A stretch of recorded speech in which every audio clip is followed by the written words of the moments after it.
Sejam bem-vindos a mais uma aula do estudo sistematizado da doutrina espírita da Casa Espírita Nosso Lar. Hoje vamos estudar no módulo 1 do tomo único, Vida no Mundo Espiritual, o roteiro 5, Sorte das Crianças depois da Morte. Primeiro vamos entender as causas espirituais da morte na infância.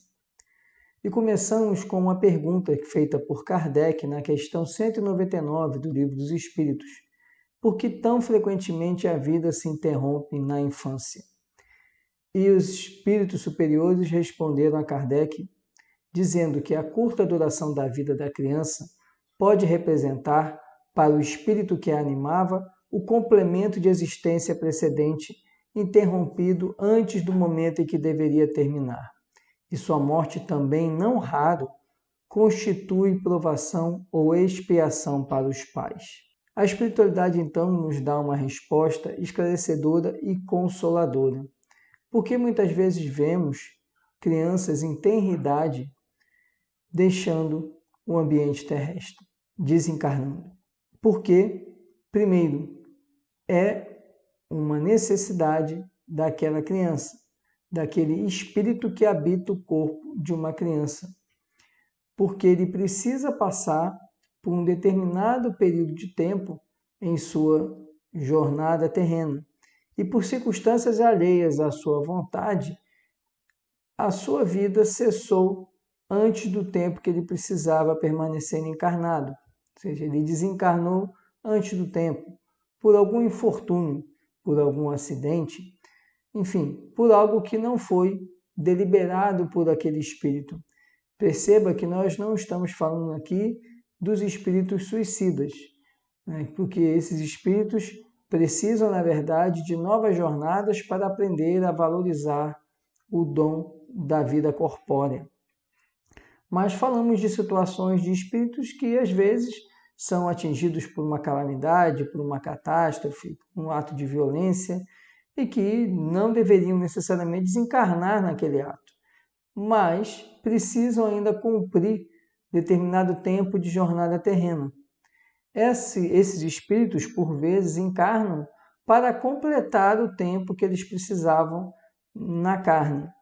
E farão isso, e fazem isso, através desse novo nascimento e de uma vida ali de curta existência, de acordo com o tempo que eles necessitavam.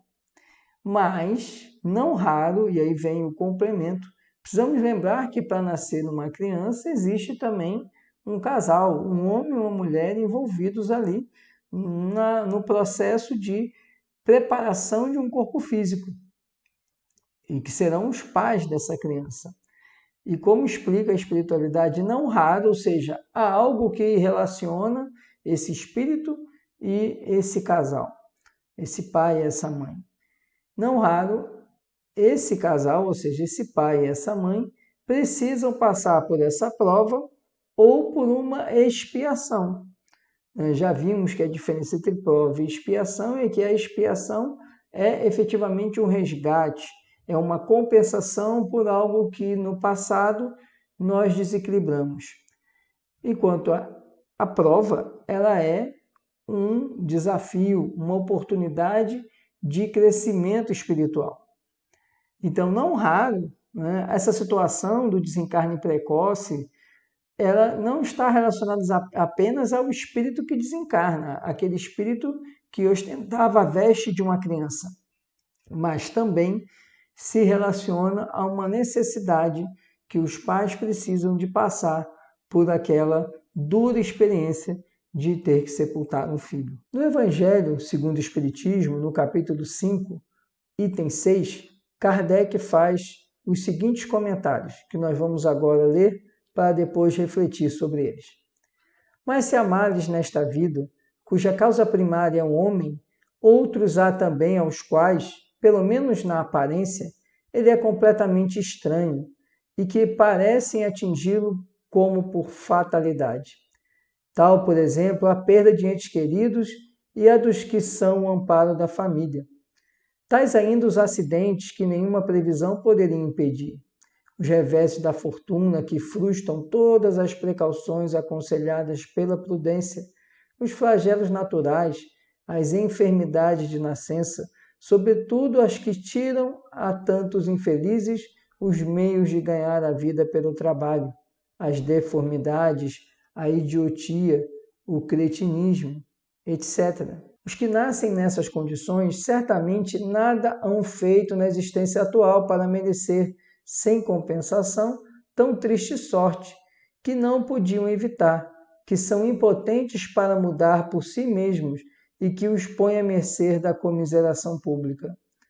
Por que, pois, seres tão desgraçados enquanto ao lado deles, sob o mesmo teto, na mesma família, outros são favorecidos de todos os modos?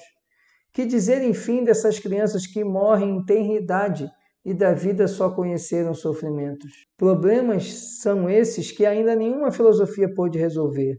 Anomalias que nenhuma religião pôde justificar e que seriam a negação da bondade, da justiça e da providência de Deus, se verificasse a hipótese de ser criada a alma ao mesmo tempo que o corpo e de estar a sua sorte irrevogavelmente determinada após a permanência de alguns instantes na terra.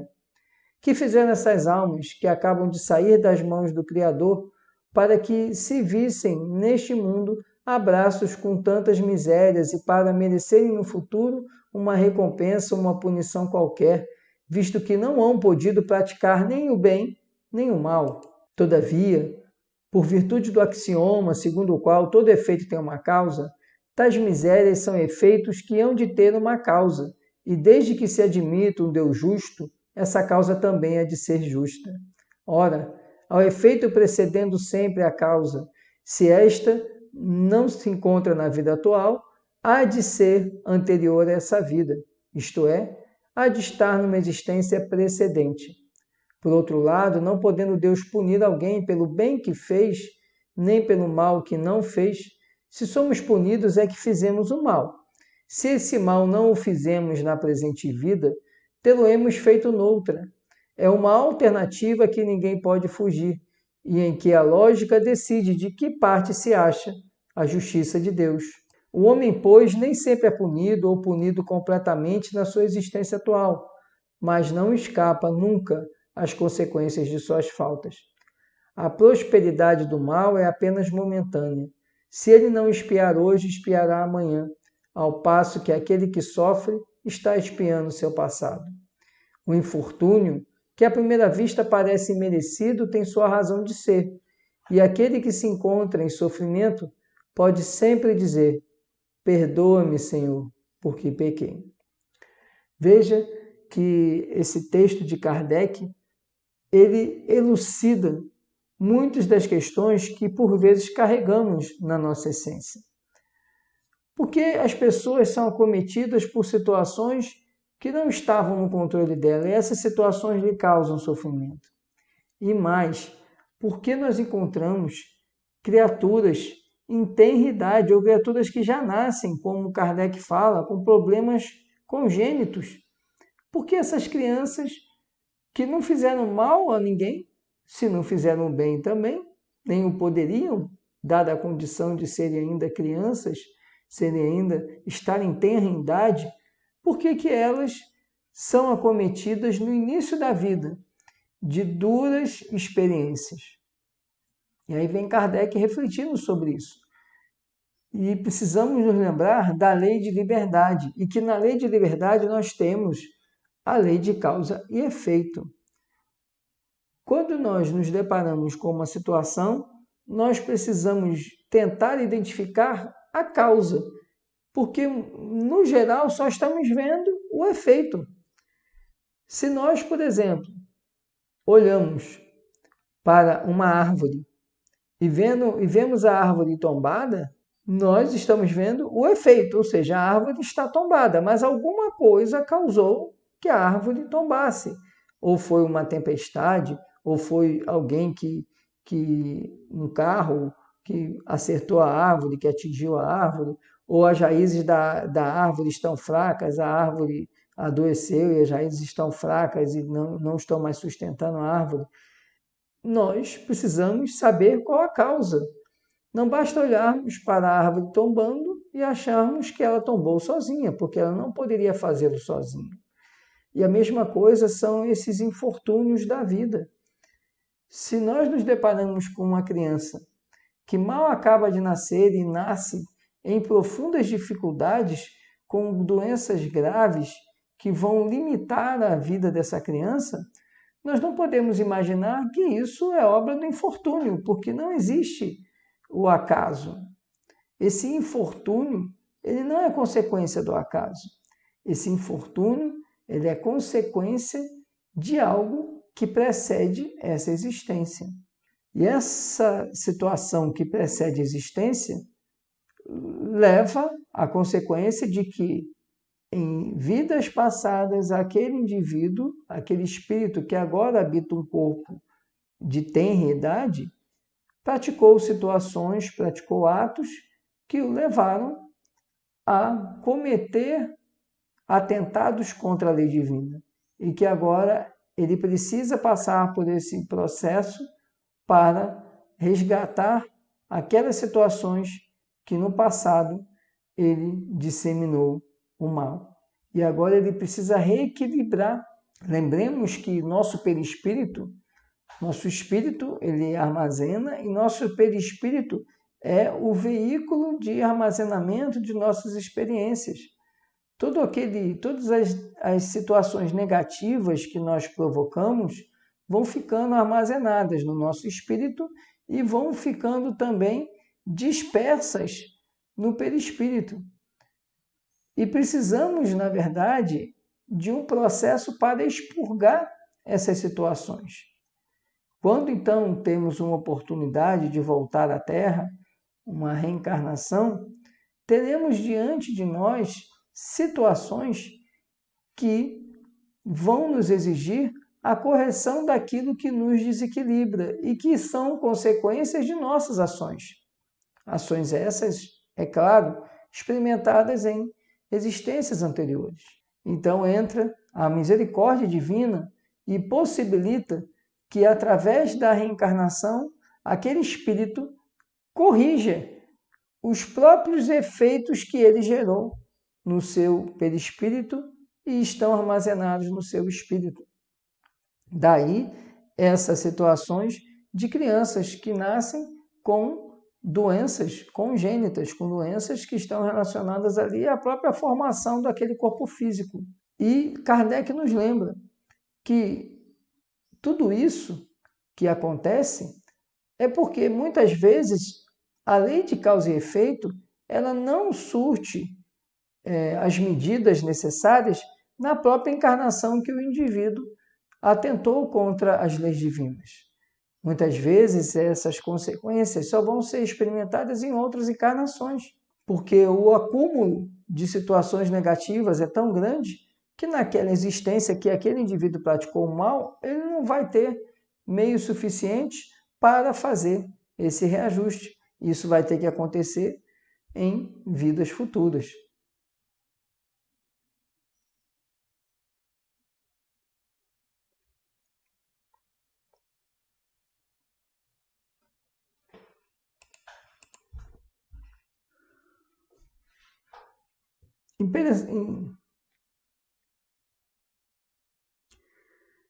Importante também nós vermos a mensagem do Espírito Sanzon, mensagem essa que data do ano de 1863 e está no capítulo 5, item 21 do Evangelho segundo o Espiritismo. Quando a morte ceifa nas vossas famílias, arrebatando sem restrições os mais moços antes dos velhos, costumais dizer: Deus não é justo, porque sacrifica um que está forte e tem grande futuro e conserva os que já viveram longos anos cheios de decepções, pois leva os que são úteis e deixa os que para nada mais servem, pois despedaça o coração de uma mãe, privando-a da inocente criatura que era toda a sua alegria. Humanos, é neste ponto que precisais elevar-vos acima do plano terreno da vida, para compreenderdes que o bem muitas vezes está onde julgais ver o mal, a sábia previdência onde pensais divisar a cega fatalidade do destino. Porque, a vez de avaliar a justiça divina pela vossa, podeis supor que o Senhor dos mundos se aplique por mero capricho a vos infligir penas cruéis? Nada se faz sem um fim inteligente, e seja o que for que aconteça, tudo tem a sua razão de ser. Se perscrutasseis melhor todas as dores que vos advêm, nelas encontraríeis sempre a razão divina, razão regeneradora, e os vossos miseráveis interesses se tornariam de tão secundária consideração que os atirarias para o último plano. Crede-me, a morte é preferível numa encarnação de 20 anos a esses vergonhosos desregramentos que pungem famílias respeitáveis, dilaceram corações de mães e fazem que, antes do tempo, embraqueçam os cabelos dos pais. Frequentemente, a morte prematura é um grande benefício que Deus concede àquele que se vai e que assim se preserva das misérias da vida, ou das seduções que talvez lhe acarretassem a perda. Não é vítima da fatalidade aquele que morre na flor dos anos. É que Deus julga não convir que ele permaneça por mais tempo na terra. É uma horrenda desgraça, dizeis, ver cortado o fio de uma vida tão plena de esperanças. De que esperanças falais? Das da terra, onde o liberto houvera podido brilhar, abrir caminho e enriquecer? Sempre essa visão estreita, incapaz de elevar-se acima da matéria. Sabeis qual teria sido a sorte dessa vida, ao vosso parecer tão cheia de esperanças? Quem vos diz que ela não seria saturada de amarguras? Desdenhais então das esperanças da vida futura, ao ponto de lhe preferirdes as da vida efêmera que arrastais na terra? Supondes então que mais vale uma posição elevada entre os homens do que entre os espíritos bem-aventurados? Em vez de vos queixardes, regozijai-vos quando praz a Deus retirar deste vale de misérias um de seus filhos. Não será egoístico desejardes que ele aí continuasse para sofrer convosco? Ah, essa dor se concebe naquele que carece de fé e que vê na morte uma separação eterna. Vós espíritas, porém, sabeis que a alma vive melhor quando desembaraçada do seu invólucro corpóreo. Mães, sabei que vossos filhos bem-amados estão perto de vós. Sim, estão muito perto. Seus corpos fluídicos vos envolvem, seus pensamentos vos protegem. A lembrança que deles guardais os transporta de alegria, mas também as vossas dores desarrazoadas os afligem, porque denotam falta de fé e exprimem uma revolta contra a vontade de Deus. Vós que compreendeis a vida espiritual, escutai as pulsações do vosso coração a chamar esses entes bem-amados, e se perdirdes a Deus que os abençoe, em vós sentireis fortes consolações, dessas que secam as lágrimas. Sentireis aspirações grandiosas, que vos mostrarão o porvir que o soberano Senhor prometeu. Vejam que essa mensagem de Sanzon nos esclarece algo que muitas vezes nós não conseguimos compreender quando estamos vivenciando a dor da perda de um ente querido, principalmente em tenra idade. Quem garante que a vida dessa pessoa, desse ente querido, seria tudo aquilo que aspirávamos para ela? Quem garante que os resgates que ele precisaria atravessar seriam mais dolorosos do que a experiência do desencarne? Quem garante que a vida para essa pessoa aqui na Terra não seria oportunidade de novas quedas, ao invés de contínua ascensão? E precisamos nos lembrar de que quando estudamos sobre o desencarne, que a morte é uma libertação para o espírito que deixa o invólucro corporal. É certo que nós nos deparamos sempre com a dor da separação, mas precisamos também lembrar que, se do lado de cá, na matéria, sentimos essa dor, para o nosso ente querido que está no outro plano, também a dor não é diferente. O que precisamos refletir é o que queremos irradiar para esse ente querido. Ondas de consolo, de amor e de reequilíbrio, ou dardos espinhosos de sofrimento e dor? Porque aquilo que pensamos e aquilo que sentimos é aquilo que emanamos, e é aquilo que será captado pelo nosso ente querido que está no outro plano. Sem dúvida, a dor da perda, ela vai nos causar um abalo, mas precisamos utilizarmos da fé para que esse abalo não recaia sobre nós indefinidamente, para que possamos levar para o nosso ente querido o consolo da alegria pelo tempo, ainda que curto, que tivemos de convivência aqui no plano material. Porque assim estaremos garantindo a nossa união espiritual, a união selada pelo amor.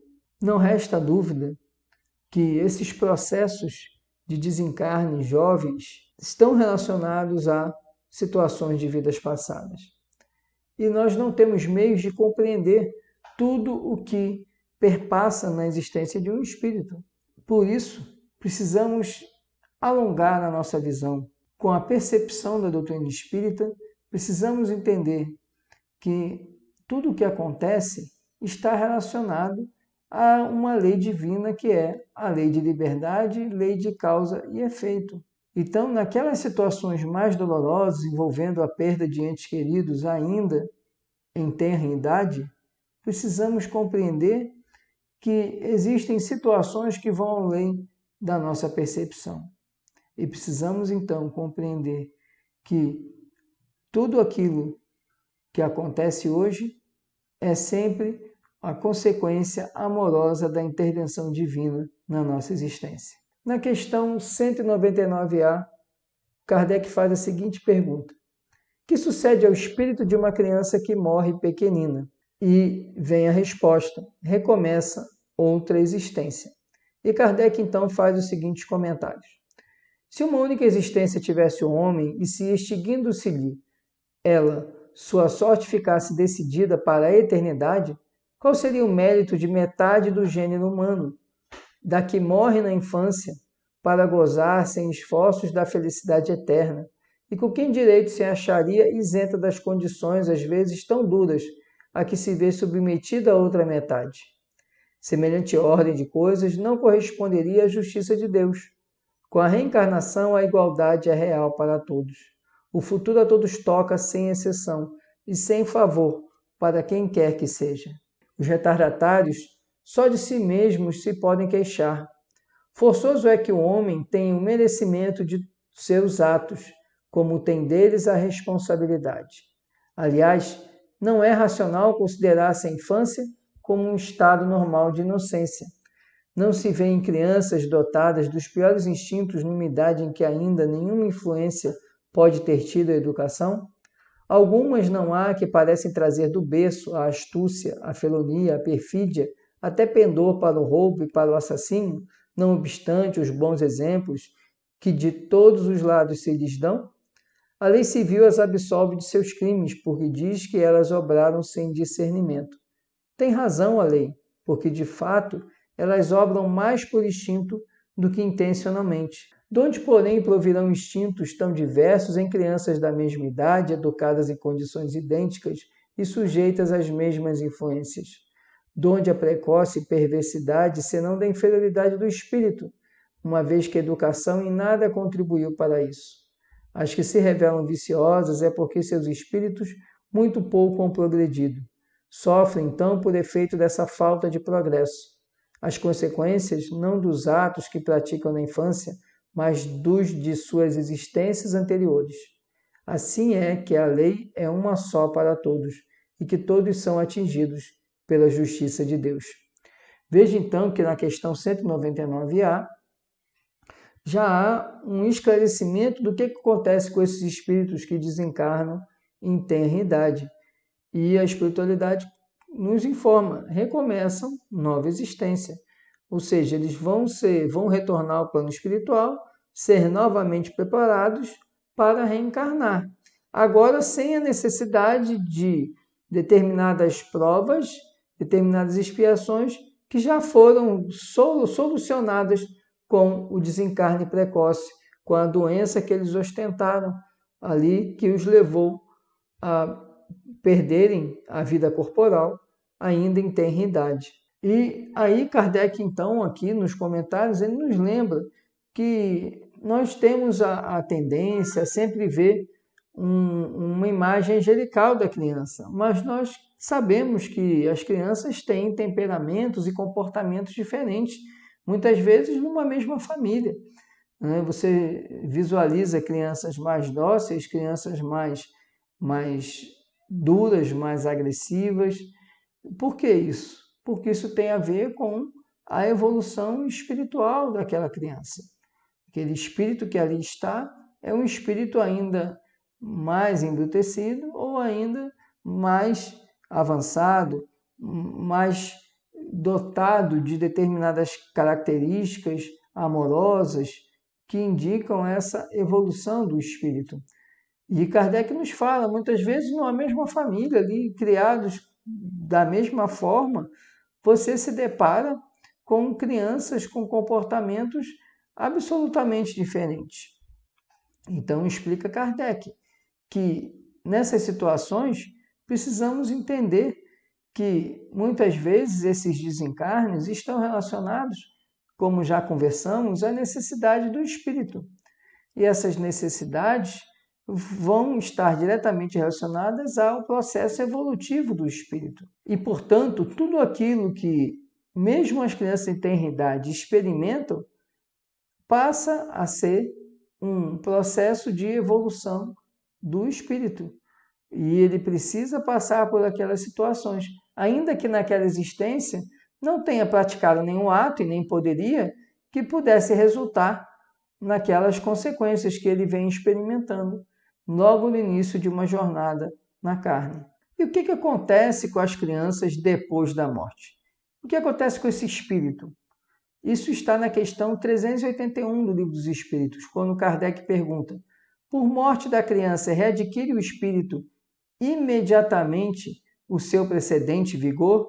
Ou seja, assim que desencarna, aquele espírito que ainda está ali habitando um corpo infantilizado, ele retoma a sua condição, por exemplo, do espírito da jornada precedente, ou ele fica ali com aquela condição ainda infantil?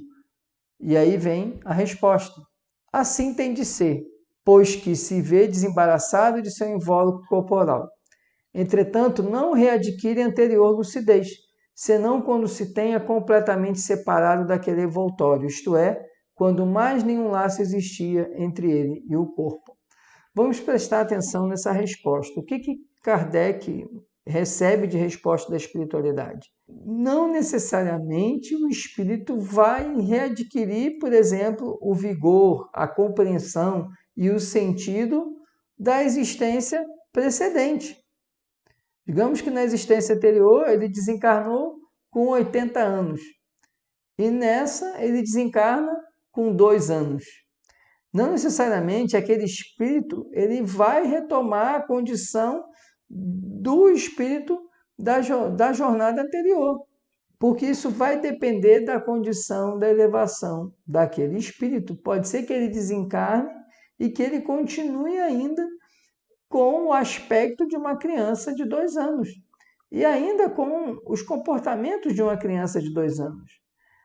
Por quê? Porque se ele é um espírito que não é tão evoluído, ele não vai ter condições, não vai ter habilidade, não vai ter nem mérito para modificar o seu perispírito, né? E utilizar-se do seu molde, do seu perispírito, né? Dando a ele a roupagem de existências anteriores daquele espírito. Por isso que a espiritualidade fala, ele não readquire a anterior lucidez, senão quando se tenha completamente separado daquele envoltório, isto é, quando mais nenhum laço existe entre ele e o corpo.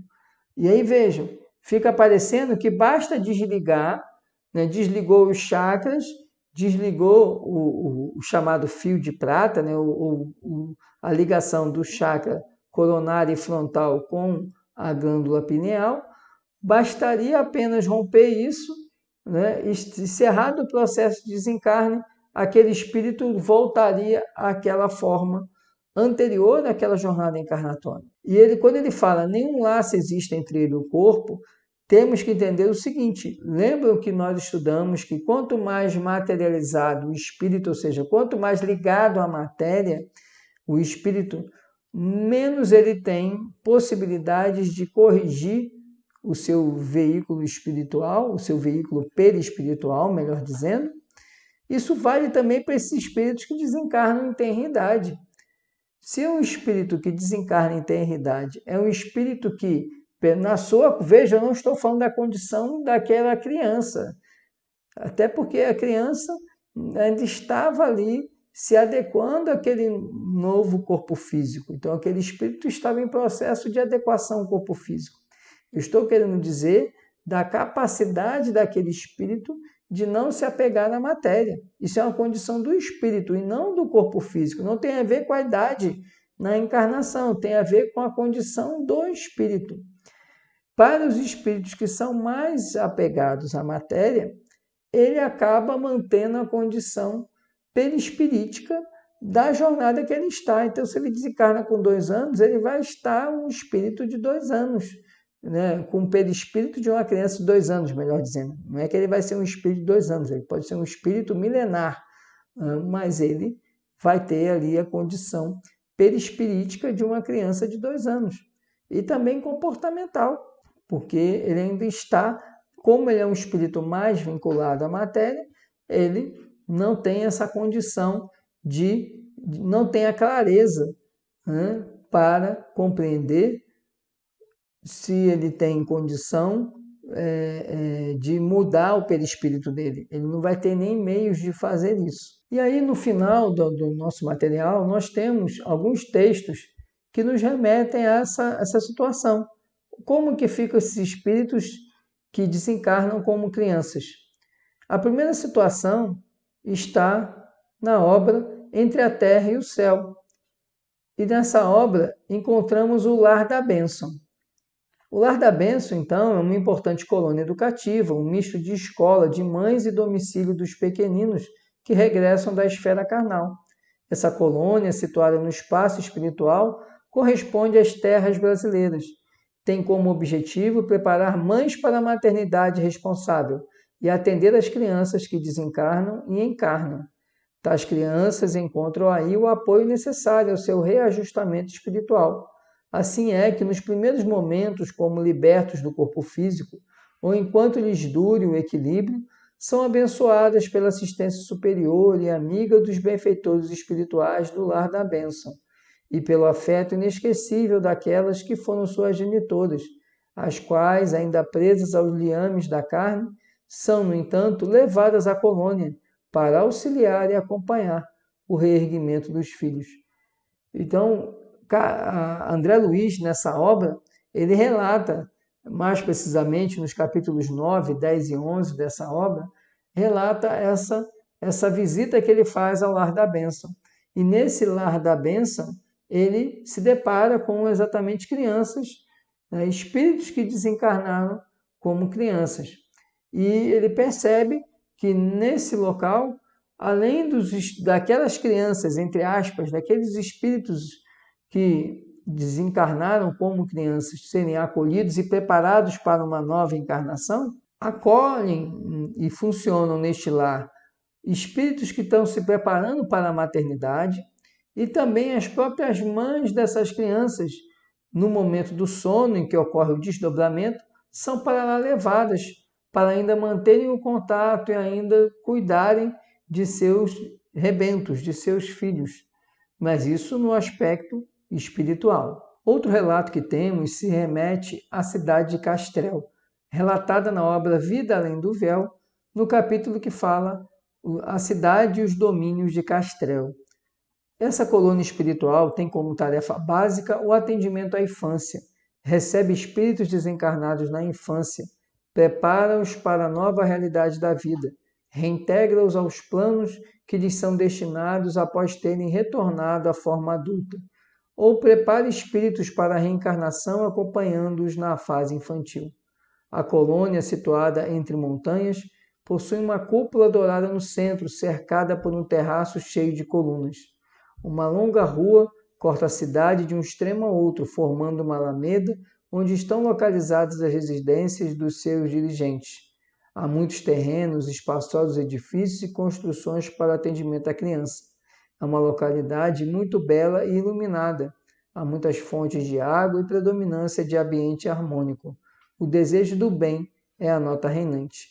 Essa cidade de Castrel também faz as mesmas atividades, as mesmas funções do chamado lar da bênção. Esse é o conteúdo que tínhamos para o estudo da aula dessa semana.